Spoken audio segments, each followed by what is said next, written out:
Masih ingat Ojan Sketsa, pemilik jargon, tatap mata Ojan, ini kabarnya sekarang.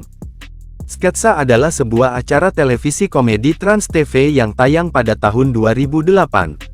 Salah satu pemain yang berkesan dan paling diingat yaitu Ojan atau yang memiliki nama lengkap Rozan Aribah Siregar. Ojan juga adalah pemain termuda di antara pemain lain. Setelah 15 tahun berlalu, bagaimanakah kabar Ojan sekarang? Ojan telah tumbuh menjadi pria dewasa dan tampan. Jika dulu ia masih akrab dengan seragam SD, kini ia tampan dengan baju kasualnya. Ojan juga tumbuh dengan badan yang tinggi. Dengan bertambahnya usia sangat wajar jika Ojan sudah memiliki kekasih. Kekasih Ojan diketahui bernama Devia Hasna Febiana. Kemesraan mereka kerap Ojan bagikan melalui unggahan di akun sosial medianya. Kehadiran Ojan di layar kaca memang sudah jarang. Tapi jika kalian merindukan guyonan Ojan bisa langsung ke akun TikToknya @janujajan.